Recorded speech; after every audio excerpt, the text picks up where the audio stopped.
Hi, welcome to yet another episode of the Halal Food Podcast. Today, we are pleased to have a very important person with us to discuss animal welfare. I'm going to invite our guest to introduce himself. Michael. Thanks, Awal. Yeah. Dr. Michael Patching, I'm CEO of Impetus Animal Welfare out of Australia, but we've done a lot and continued a lot of work globally, especially throughout that Southeast Asian region. We generally are a consulting business that works with businesses and industry to help them to understand how to, I guess, pragmatically improve outcomes, largely at slaughter, but also around transport and on-farm type work, looking at any of these sort of tools. We use a lot of technology, so we utilize AI with cameras and other things to monitor what's happening in the plants that can do it, all the way down to like low tech things, which includes introduction of stunning where appropriate, or handling tools or improvements in infrastructure, which I think are as vitally as important in most businesses to be able to do sort of some of that low tech stuff. Yeah. We do some training and obviously provide a lot of support to businesses. So kind of everything in that animal welfare space, but very business focused in terms of what we do. Yeah. I know you previously worked with the MLA, the Meat and Livestock Australia. What motivated you to form Impetus? Yeah, so my work with MLA was in Southeast Asia, doing improvements in largely abattoirs around the Australian live export industry, and running projects there. I remained there after leaving them and wanted to, I guess, do a lot more that was beyond just MLA's remit, which is largely around Australian livestock and market and the Australian meat, and do things for the wider industry, looking at abattoirs as a whole, as opposed to abattoirs, the Australian animals going through those abattoirs. So that was kind of the impetus for starting the company, and we've kind of worked our way to try to work out where we sit within that market. Animal welfare is a very obviously values driven thing, and to try to work out how to create a business around what we're doing has been quite a challenge, being an independent and not backed by a university or a large company. So it was definitely led from a lot of the work that we were already doing with the Australian livestock under regulated conditions over in Southeast Asia, and just trying to work out how we can have a bigger impact. Yeah.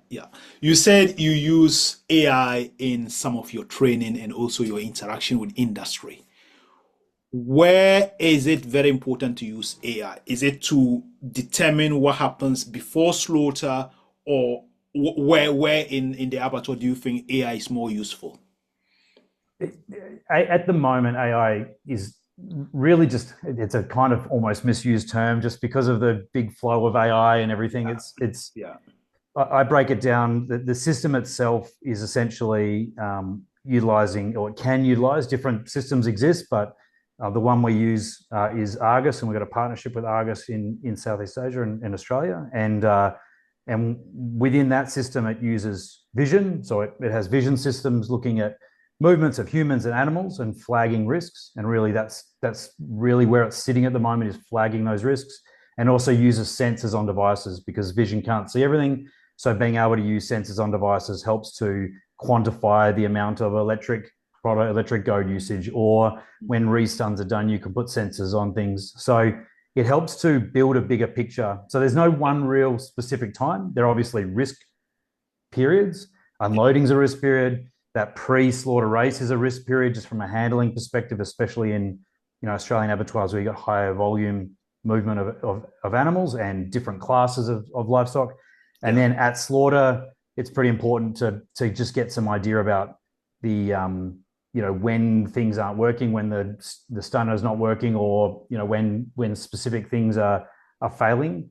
The real interesting part is these devices in these sorts of plants are really flagging anomalies. So they're kind of looking at trends and then picking up when those trends aren't flowing. It's quite rare for people just to go out and do something abnormal, because the flow kind of dictates that the animals have to kind of follow a specific route, and generally the welfare outcomes therefore are quite good.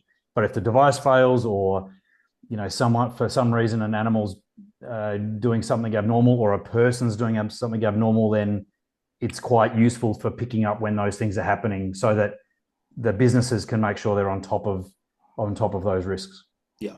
You said you work with Argos. Is it the one in Holland? I met one company Yeah, in. correct. Oh, is Yeah, it the same? correct. It Okay, was. okay. It is them. Yeah, Yeah. So I very, met them. very, very close relationship with them. Really lovely guys. Nice, nice one. Relatively small business, and yeah, we're helping them to Great, commercialize into Australia. great, great, great. Also, you said you work in Australia, obviously, and you've had some working experience in Southeast Asia. I want you to take us through what's the difference of the biggest welfare issue in Australia, or that you encounter in Australia and Southeast Asia, what you encountered. Can you compare the two? Where is the biggest welfare?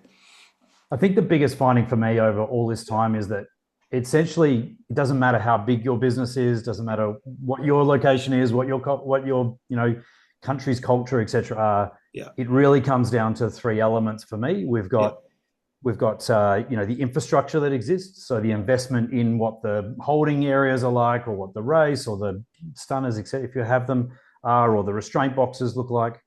You've got your knowledge side, so it's like mm, knowledge transfer, skills transfer, mm, capability training, all fits into that sort of capability box. And that might be because people have been exposed to new technologies, or new practices, or new ways to look after animals, or it may yeah, just be just a pure training skills transfer. So we've got infrastructure, and we've got this sort of knowledge training skills transfer area. And then we've got this, behavior attitudes, or what I'm now more broadly calling culture within the business. And that culture really dictates the attitudes of, are we just trying to push as many animals through the abattoir at once? Do we care that their animals are coming to us injured already and sick? And, do we make sure they have water in the lairage if they're being held for a period of time? And all these things are really reflective of the attitudes of the business and what they want to do. And I guess what I've found globally is that the three of them ring true everywhere I've ever worked. And there's no one thing that necessarily exists more in a country than another country, but um, they are pretty, unanimous around the world in terms of there will either be a weakness in your infrastructure, there will either be a weakness in your training, and there will be a weakness in your culture. And yeah, it'll be one or multiple of those factors that interfere with the outcomes that the animals are experiencing. In my experience, it doesn't matter if you have a large or a small abattoir, or yeah, a high value production system or a low value production system. It really comes down to those three factors.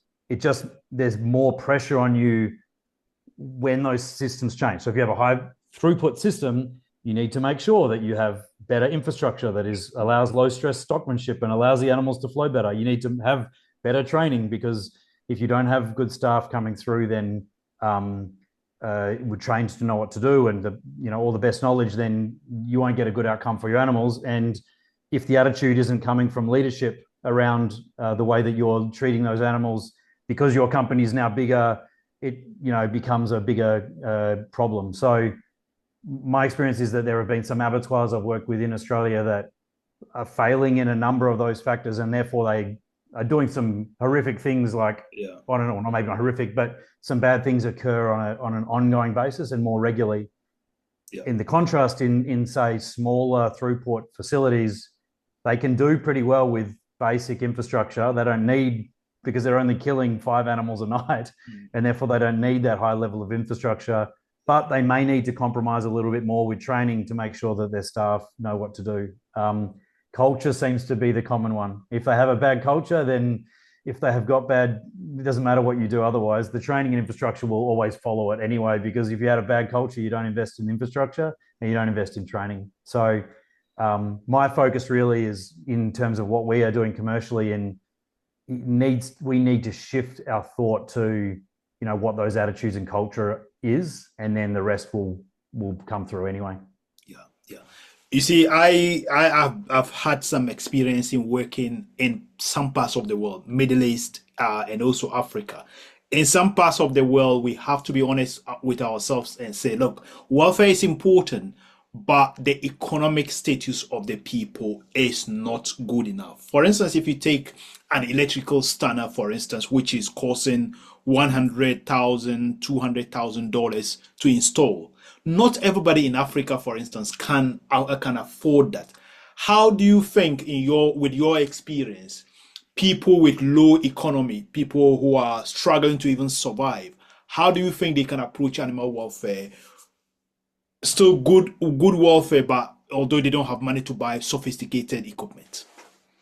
So I think it's important. My experience is people globally care about animals. It doesn't matter what religion, culture, etc. We all fundamentally care about animals. Now there are some people that don't, but they're outliers. We know about them because they're the ones that are publicized and come up in papers and everything. But the reality is that most people fundamentally care about animals. So that's a really important base to start from. What you're describing is actually like a means to be able to implement the welfare that they want to. And for those countries, it's a real interesting challenge, and it's a challenge that we've experienced even as a business, to be honest, because we are either reliant on philanthropic money to be able to support these businesses, or we do it out of the goodness of our heart, or we do it, whatever. Like we need to find a way we get a government tender or something to help them. But the reality is that the numbers that they are processing are very low. They're normally non-registered facilities. They're normally sitting outside the normal system in countries that haven't got any attention for some reason, especially, the work that they're doing. And so we've, specifically found it quite challenging to support, effective altruism is really good. It's, around animal welfare, but it requires large volumes of animals to be, we've got fundamental issue that we've got small abattoirs in Africa that are killing a couple of head on the ground. They walk them in with their tether and then they kill them. They cut their necks and they cut their throats or their sheep and whatever it is. And that's not getting they're not getting support. So what can they do was your question. The answer is they can still set in place correct practices, making sure that they mitigate any challenges as much as they possibly can. So I don't know if any of them are specifically listening to this podcast. There is a lot that they can still do in terms of the way they make sure they've got good quality animals to start with, that they're buying healthy animals, that they move them into the slaughterhouse, especially in a way that isn't hitting them or dragging them or pulling their horns or doing other, really terrible things like that. And then when they bring them in, they follow what everybody knows and what's written in all of our regulation and all our religious documents and everything. We just treat the animals with respect when we have them in our custody. And if that means non-stun slaughter because that's what they have available, then, or is what they have permitted to do, then they do that, but they do it with a sharp knife and they cut the throat one time and let the animal bleed out properly and follow all of the things that they need to do, and we still get a pretty good outcome from a welfare perspective. It's when we drop those standards and we buy terrible stock because we want to make money from them, or we, all these other things that it creates problems. But that, even though as I'm talking, I'm like, it becomes challenging because there are bad livestock in the world. So what do we do with the ones that are not fit, or the really scrawny ones in a drought-stricken area for some reason? We still have to process them. So there's a lot of common sense there, but generally, if we come back to the concept of respect and we respect the animals when we're processing them, then we generally treat them, pretty good. And just start from that grounding would be the advice I would give. Yeah. I'm going to ask you a regulatory question. You can decide not to answer that question because No problem. I'm going to put the heads of Australia, New Zealand, and the UK together. In New Zealand, they've got what is called the Jarvis beef stunner, or the stealth box, which is Correct. an electrical stunner that they use. They have approved it for use in New Zealand.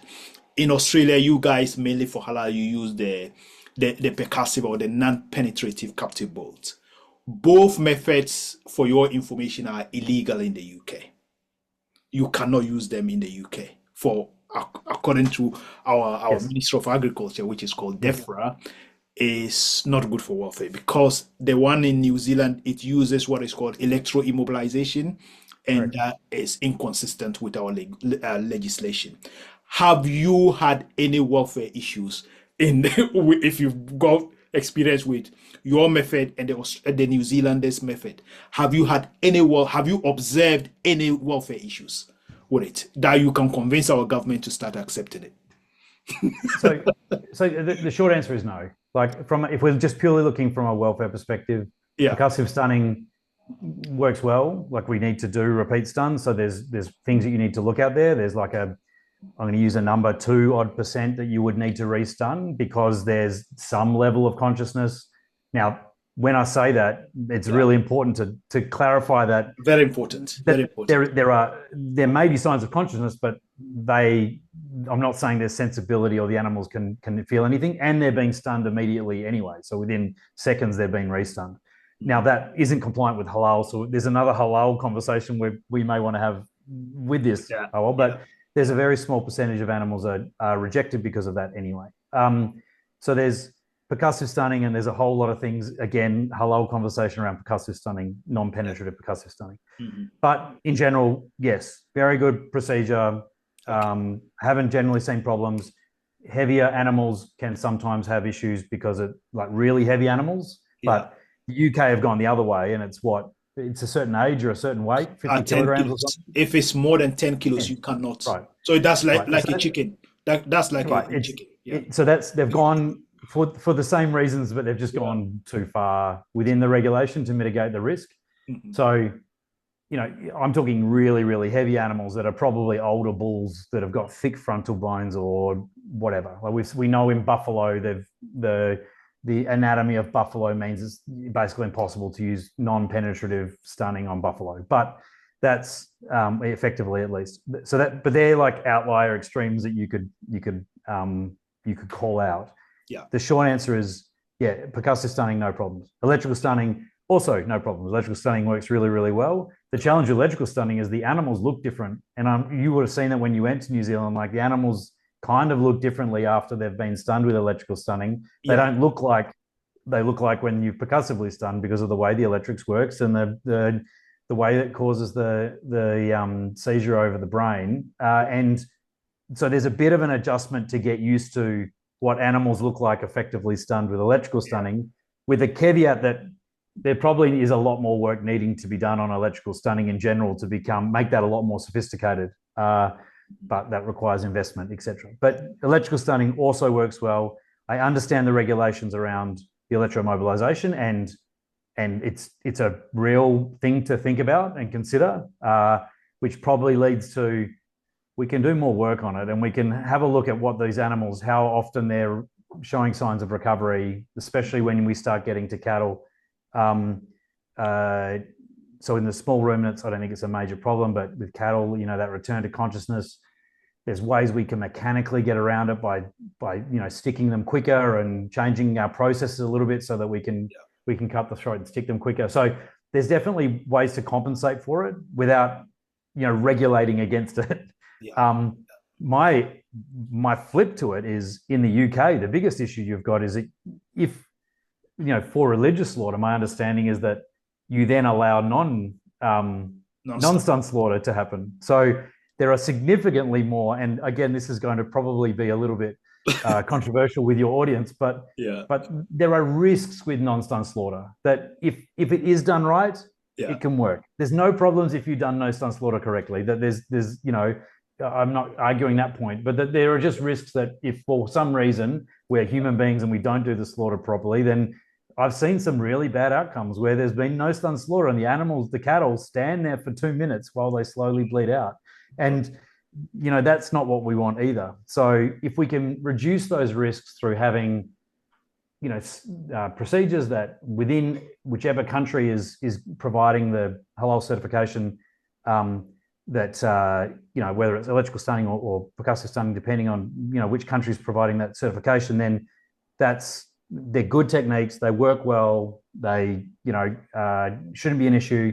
And in the UK, I think they're exposed to higher risks from an external viewpoint if people were kind of aware of the procedures that were done in the UK.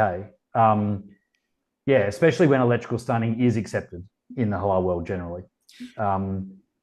Yeah, the other question I've got for you, Michael, is in Australia, when I came in, almost all your slaughter is done for halal, is done by the halal method, but it is not necessarily labeled as halal.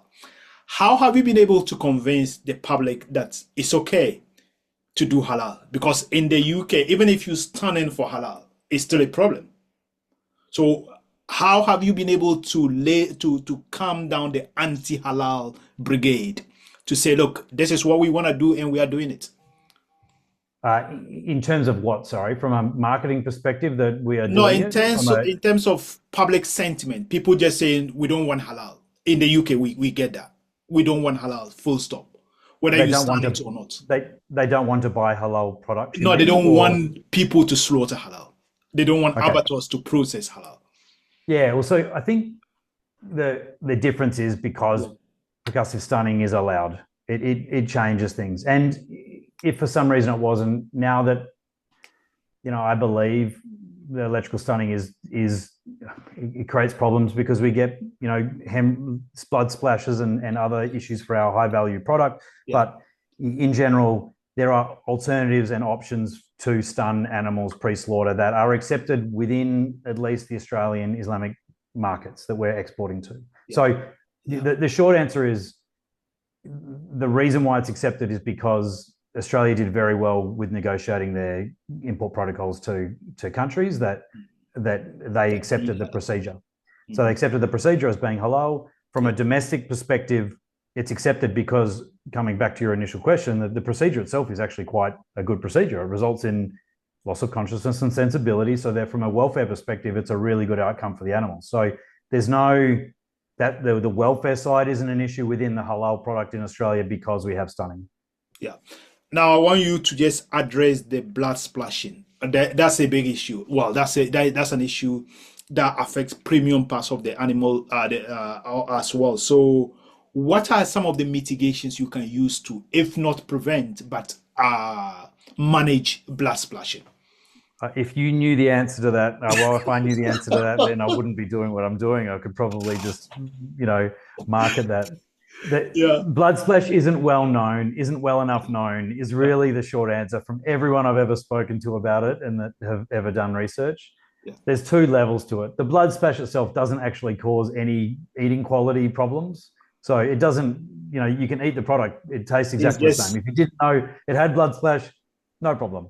Yeah. So the only issue with blood splash is an aesthetic thing. It doesn't look nice on the meat. It doesn't appeal to consumers. Right. So from a appeal perspective, that's the issue. And blood splash is just essentially rupturing of the capillaries because of pressure in them. So the prevailing belief is that it is that pressure post-stun or during the stun or during the slaughter itself. There's a build-up in the blood and it causes this to happen. It happens more unfortunately happens for us, especially in Australia, it happens more in our heavily grain-fed animals that are being grain-fed. So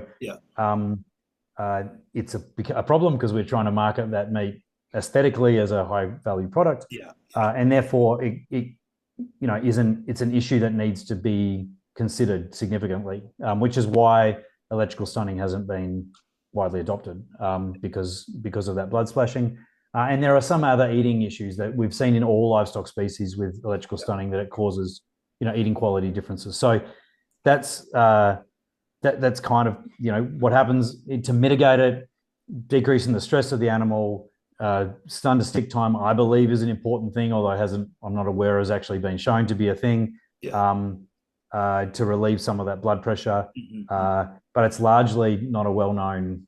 Yeah, I think stun to stick may solve some of the issue because if you stun, it increases blood pressure. So to reduce the blood pressure, if you just stick, then you can elevate, or you can be able to manage some of the pressure that is built up in the capillaries.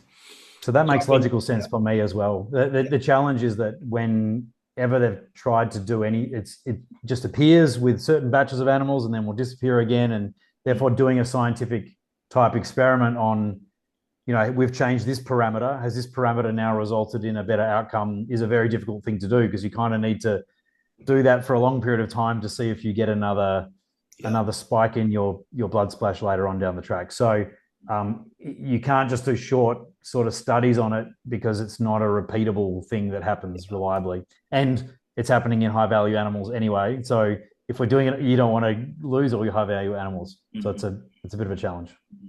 One thing I observed during my Nuffield scholarship to Australia and New Zealand earlier last year is I was expecting that, look, Australia and New Zealand, they are almost, I'm not saying you are one country, but you're very closely located. You are almost closely aligned in some things. But what surprised me was the fact that you use different slaughter methods for your beef. Why electrical and percussive? Is it differences in animals, or is just you guys just feel let's go for different methods? The countries work independently anyway. So each country goes down their own track. New Zealand's a lot more, because it's a small country. Yeah. And if any New Zealanders are listening, they'll appreciate the joke that you can call the Prime Minister up and have a chat to the Prime Minister, because, there's not that many people in the country and it's really small and everybody knows each other and are related. But the reality is it's a small country, right? And their systems are very integrated. So they don't have, when you came to Australia, you've got different states, you've got a lot more diversity. It's vast. I travel very fast, very different, right? Yeah. Very big. Yeah. So the weather's different, the type of animals we're processing are different, that everything's kind of changes.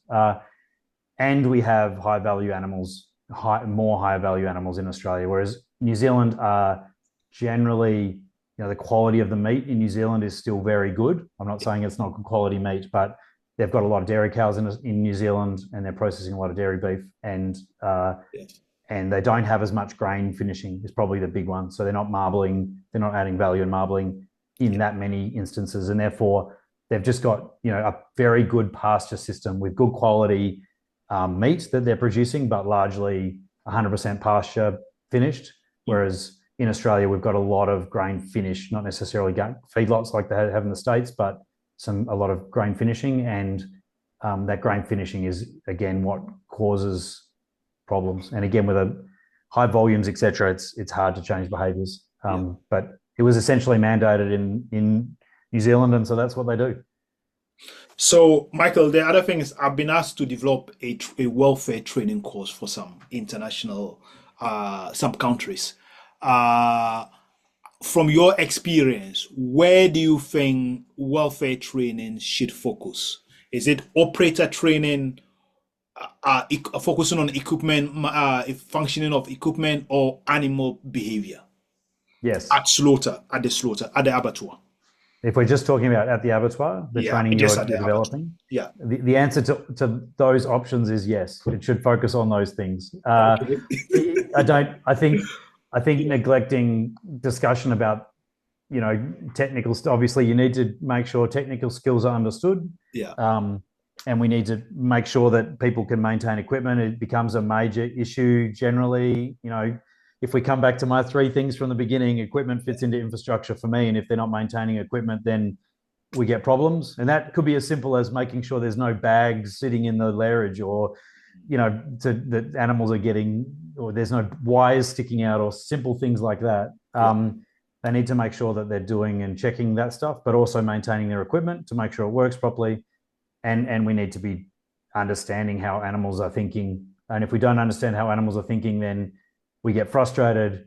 Often these are like difficult, tiring, stressful environments. And if you expect an animal to do one thing, but that expectation is unfair, you're expecting it to run through from, a really light area into a darker, or changing lights, into a light that's shining in its eyes, into a noisy area, like things that are causing these distractions for animals, cause distractions for them, and they don't want to move.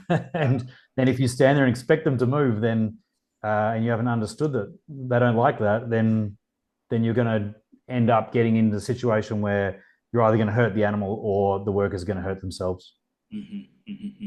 So the other thing I wanted to ask is, in in welfare training again, the design of the abattoir and the letter you've just explained is very, very important. If you have a flighty animal, for instance, a bull, that you going to slaughter with or without stunning, what would be your biggest tip? Because in Africa, the reason why I'm asking this is in Africa, sometimes they bleed the animal and you see the animal running again, getting up and run again. What will be your advice to people working with flighty animals, whether they are stunning them or they are not stunning them? So I I think fundamentally, especially Yeah, in developing countries yeah, or countries that are doing low volume, etc., we're not investing enough in infrastructure. So to come back, it is not expensive to build a box that you can put an animal in. So for cattle, I think we need to be getting to a point. And I know it's nice because you can tie it to a tree or a post and you can cut its throat and the hmm, village can stand around and look at it. But at that level, we need to get away from that. And if it's a dedicated slaughterhouse, they should have a dedicated area for these animals anyway, so that they can put these animals into a box, do the job properly. It comes back to sort of that respect side. If yeah, our job is to kill animals for a living, if we own a slaughterhouse and that is our job, and yeah, that's what we've decided to do, then we need to make sure we're doing it in the right way. To yeah, do it in the right way, we need to invest in infrastructure and training. Learning how to do the procedure is okay, but if you yeah, can't do the procedure because the animal's like kicking and pulling and doing all these other things, then we just need to stop and be like, all right, let's just put a small amount of money together from the next couple of animals, or find a way to get some money to build at least a very basic restraint box that with stunned or non-stunned slaughter, you can get good manual ones, good designs for manual boxes that you can tip the animals and cut their throat in a controlled way that again demonstrates respect for these animals. And I think, like, especially, this is a halal podcast, so let's look at halal. We need to be doing this with respect. Like, that's the whole premise of the slaughter process, of absolutely. why we say the prayer at the time of slaughter, and why we're doing this. The whole, I love Korban. For me, was Yeah, amazing in Southeast Asia, in Malaysia, yeah, in Singapore, and in Indonesia,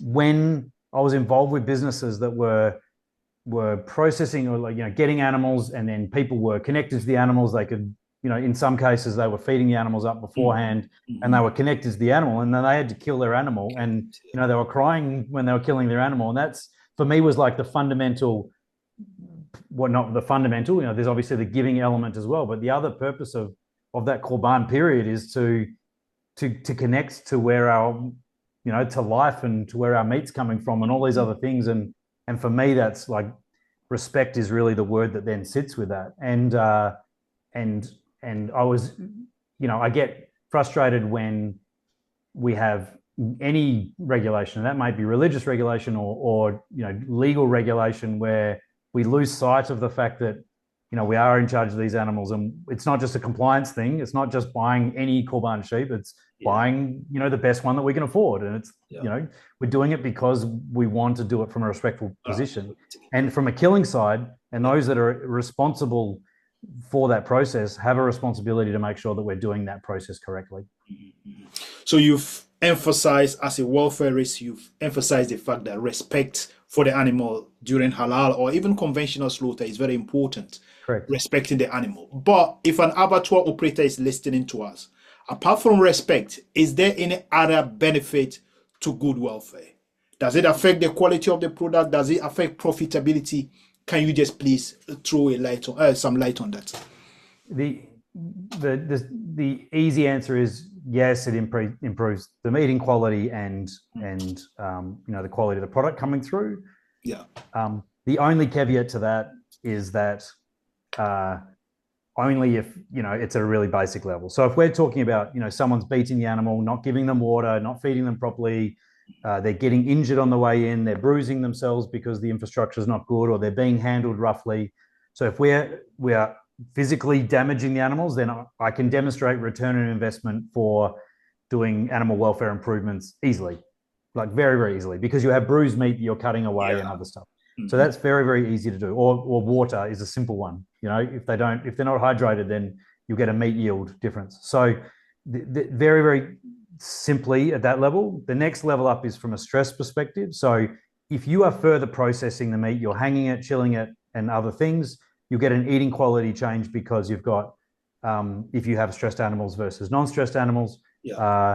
And so there is definitely like an eating quality impact that you will have that you won't see from your bottom line unless you have a brand that people aren't coming back to you because the eating quality is decreased in your product. So if you want to have a consistent quality product, making sure you have low stressed animals means you don't have stressed animals, which means you don't have dark cutting and other impacts from stressed animals. And therefore you get a consistent product that cooks the same all the time, that eats the same all the time. And that consistency is obviously very, very important for many businesses that will be listening to this. So yes, fundamentally, there's some fundamental things. At the next level up, that stress is a big factor.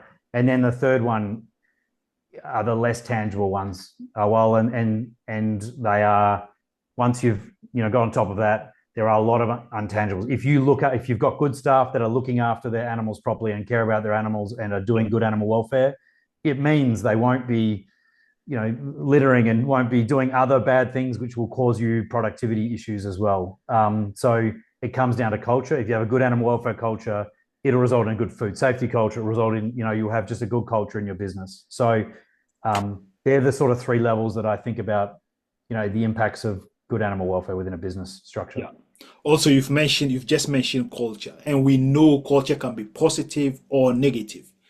Now, how do you influence positive change in a culture? For instance, if you go to an abattoir, not just in Southeast Asia, but also in Australia, where they feel, okay, we're producing this product here, and we feel that's the best, but you feel they are doing something wrong. How do you come to a dialogue? How do you convince them that whatever they're doing and they trust it is not the best? How do you bring cultural change in an environment where bad is done, but they feel is good?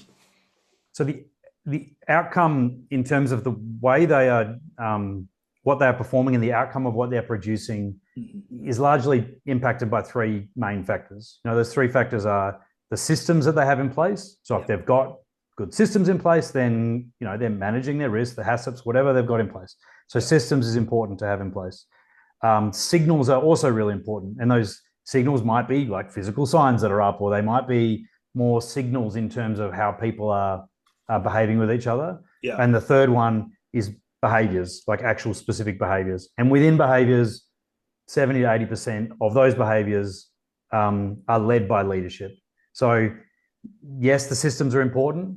Yes, the signals are important.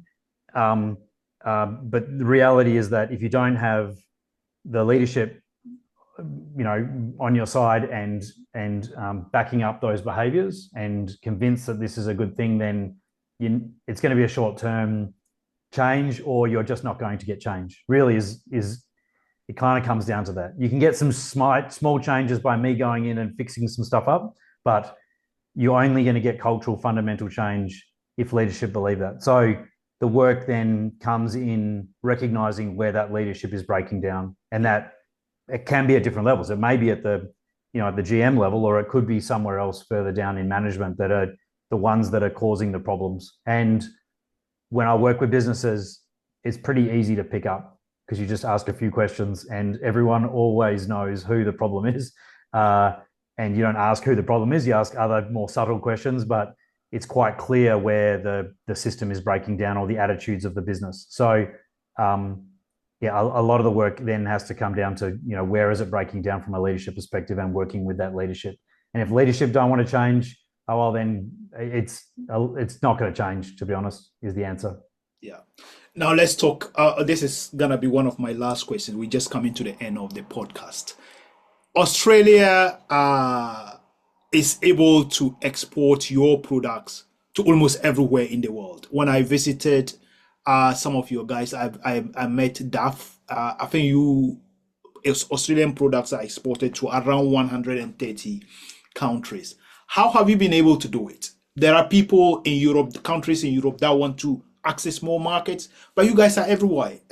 And I posted on LinkedIn that if you go to Dubai, most of the products you eat in some restaurants are likely to be Australian.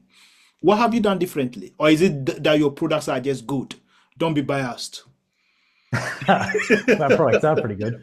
No, look, I think we should start there anyway. The products are good. There's a range of products, of course, but Yeah. and there's all sorts of different products going all over the world. But the quality of the product coming out of Australia is a very good product, and it's recognized globally as a high quality product. Yeah. The genetics, a lot of the genetics are around producing high quality product. The systems in place are around producing a high quality product. So that's one thing. The second one is really around a lot of the systems that have been established as a country. So we're fortunate that we're an island country, and therefore, from a biosecurity perspective, we don't have diseases coming in and out. We have diseases still in the country, but they're known diseases, or they're not, well, they're recognised at least, and they're zonal, etc. So we don't have the same issue with transboundary movement of diseases and risks, which is significant. Yeah. And therefore, and we've got volume too. So we're a net exporter of product. We produce way more than the country can consume locally. So because 60% of our products going globally, it's kind of a lot easier that we have to focus therefore on what the needs are globally. The last one, again, coming back to systems, is so we've got the biosecurity systems that are in place to give assurance to countries that if a disease was to come, then it would be declared, number one, and that we don't actually have the diseases, and we've got the systems in place to demonstrate that we don't have those diseases. Yeah. And similar from a food safety perspective, that we've got the systems in place to demonstrate to countries that we have the checks and balances in place to make sure that that food is safe and is quality. And from a halal perspective, the plants are audited like almost every week by a different country coming in and doing an audit. So there are a lot of audits and processes in place on the products. That was largely driven, but it's expensive to do because we've got so much oversight happening, which means we've got a good product, a lot of oversight and a lot of cost of production, but it means we can access a lot of these markets. And that was always driven by the fact that we have a large export volume. If you've only got a small export volume, you can't invest the same amount of effort into having the infrastructure and the systems in place to be able to manage it. So because we're export focused, it means that we are not focused, but we have a large export market. It means that a lot of time and effort is spent on making sure we manage and maintain that market access. Look, we could have this conversation for 2 hours, 3 hours, but we need to keep this podcast to a minimum. So this is my absolutely last question. You said the last one was your last one. Oh, well. That's why I said we can keep chatting forever. One thing I observed again during my NAFILD is the shelf life of Australian products. For instance, chilled lamb is so high that it gives you a very good advantage in the export market. So, for instance, your chilled lamb was around 90 days of shelf life. In the UK, 30 days, you'll be pushing the ceiling to get to 30 days. What have you done differently? And what can UK processors learn from Australia to be able to increase? What do you think are the factors that gives you an advantage or in terms of shelf life? We've got a reasonably long history now of doing this, right? So again, it's sort of going to be similar to the last question, but the shelf life thing was pushed because our import markets required us to put in all of these checks and balances. So Korea, US, Japan, whoever it was at the time, I think it was largely those countries had and have strict requirements to be able to access those markets. A lot of our product goes to the US, and the US have very, very strict requirements. And similar to what you were saying about halal, not all the product is going to the US, but all of the processes in the plant maintain that always. So the consistency is always, to maintain that US access. So it means that we have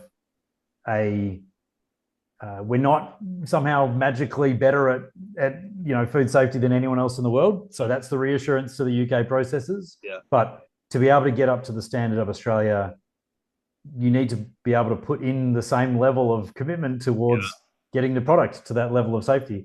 And it still comes full circle. And it comes back to your work with the government, your previous work with the government, and still current work with the government in the UK, just around, to get that market access, to provide assurance to the processors that they need to improve their food safety. They need to have the assured market access into the country, and therefore it sort of goes full circle because they can't get audited without increasing their levels of quality. But if you increase your levels of quality, that costs the business money without actually having the return for access into another country. So there needs to always be this trade-off. Like, you need to work out strategically, right, we're going to go for Korea now. If you want to go for Korea, somebody needs to invest in the ability to have all of the systems in place, because it's a multiple year process of then having that conversation with that country to say, these are our systems. This is our biosecurity system. This is our food safety system. This is our export quality. This is all of our different systems we have in place that you will recognize. And once they're recognized, then you can get access to that country. And the challenge is that it's not like, oh, suddenly you've got all the systems in place and all these countries, the dominoes don't fall over. That's not how market access works. It's not how trade works. It's very much, we've got that country. All right, on to the next one. And I guess that's just the reality of Australia, is that we've done that for a very long period of time. And we're like, all right, what's the next one on the list? And then a country will fall back, we'll have an issue in China or something, and we'll need to then patch up what's happening in China while still looking at what the next market is. And we just kind of go through the list and, which is the next market we want to go to. And they've just done that market after market after market. While maintaining the ones we have, we obviously then appeal to the next market and find what their talking points are. But they're slow processes. They take a lot of time and investment. It's not for any abattoirs. The biggest challenge I've experienced in Southeast Asia, and you will experience, and to some extent actually through a lot of conversations with the Middle East, is that they are always saying, it's all right, I've got a friend in China and therefore we're going to export all of our product to China. And you're like, does your country have an export protocol with China? And I know you've got foot and mouth disease, and I know you've got, whatever else is going on. Are you sure you're going to just be able to export your product to China? I'm like, yeah, I know the president, or I know somebody in high places. And it's not how market access works. Market access works by having really clear processes in place, especially for countries, large markets like China, who can take from wherever they want to. They can, set whatever criteria they want. And I guess the important one also just to recognize, and I'm sure experienced it, is that there's no one protocol for a country. Like, Australia will have a specific protocol for one country, and then New Zealand will have a different protocol for that country, and the UK will have a different one based off of what your risks are, your relationship, politics, the timing, the need for the product, the whatever else will change the market access conditions. And I don't think that's well enough understood or recognized, that market access in itself is it's a big challenge. It's a really tough challenge, and doesn't have to always follow logic. But the reality is that generally you need to have the right systems in place to be able to get that market access. Yeah. Thank you very much, Michael, for sparing some time to come. What's the time in Australia? 6 o'clock for me. At night, in the right? evening. In the evening. Oh, that's Thanks so much for taking some time to come and chat with us. Always a pleasure to talk to you, mate. Now, what's your last word for people, for abattoir operators, in terms of good welfare? What do you have as your last word for them to encourage them to adopt good welfare practices? I think it's going to be even broader, just to abattoir businesses in general. Invest in what is needed based off of what your needs are within your facility.